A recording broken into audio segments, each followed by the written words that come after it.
Hello students, welcome back to the biology class. In the last class we continued the 18th chapter, that is body fluids and circulation, and we discussed regarding the cardiac cycle in detail.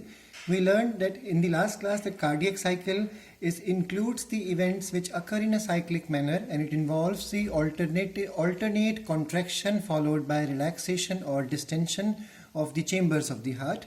We learned that this sequence requires 0.8 seconds to complete one cardiac cycle. And we learned in the last class that it has three phases, and the first phase can be called as the atrial systole, which lasts for 0.1 second, followed by the ventricular systole, which lasts for 0.3 second, and this is followed with 0.4 second long joint diastole.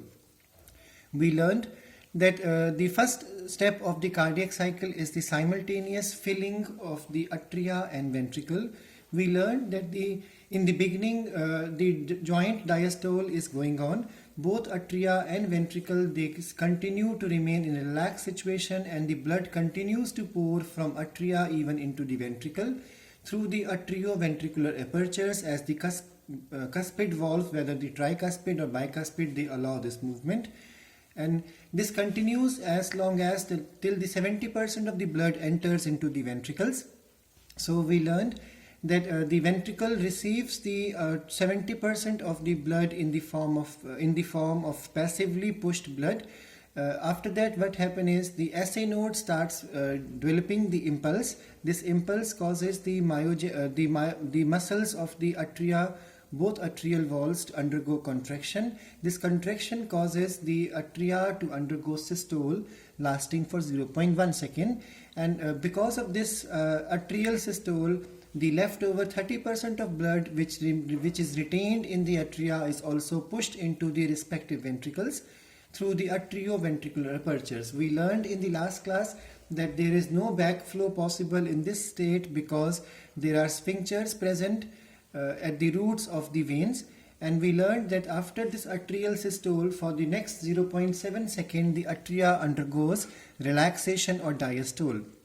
We learned that the next step of this is the ventricular filling, in which 70% of the filling happens because of the passive movement and 30% because of active movement from the respective atria into the ventricles. And after this, for next 0.3 second, the ventricles undergo systole. And this happens because by this time the impulse generated by the SA node reaches the AV node and then spreads through the bundle of hairs along with the Purkinje fiber and causes the ventricles to undergo contraction.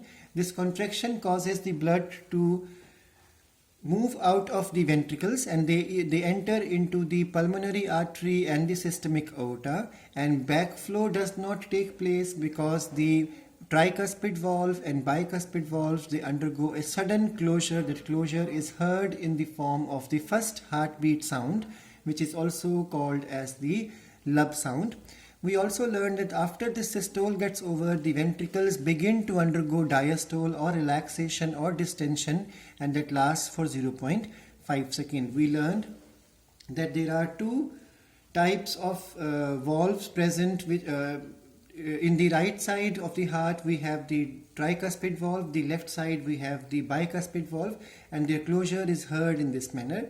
We also learned that to prevent the blood to come back into the ventricles during the relaxation state, there are three semilunar valves present at the point of the entry of the blood into the great arteries, which are called as the pulmonary artery and systemic aorta, and their closure sound is heard in the form of the second heartbeat sound, which is the dub sound.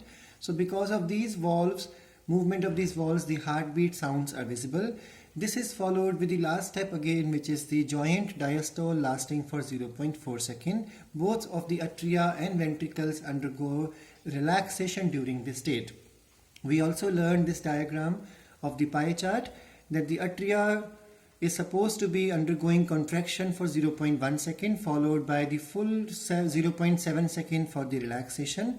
Once the atrial relaxation gets over, then the relaxation of the once the atrial systole gets over, the contraction of the ventricles start. Ventricles undergo contraction for 0.3 second, followed by 0.4 second of the joint diastole and 0.1, so total becomes 0.5 second of the relaxation. We also understood in the last class regarding the two heartbeat sounds, the lub and dub. We learned that the first heartbeat sound is lub, which happens because of the ventricular systole, because of the closure of the tricuspid bicuspid valve, and this sound is louder with a low pitch and it lasts for 0.16 seconds. And the dub sound is the second heartbeat sound, which happens during the ventricular diastole, and it happens due to closure of the three semilunar valves of the systemic aorta and pulmonary artery, and the sound is fainter with a high pitch and it lasts for 0.10 seconds. We also understood about the cardiac output in the last class, that heart pumps around 70 ml of blood from the ventricle during contraction, and this volume is called as the stroke volume. And when this volume is multiplied with the 1 minute heartbeat, that is 72 beats per minute, it gives us the idea of the cardiac output, which comes out to be nearly about 5 liters of the blood is pumped every minute. This is called as the cardiac output.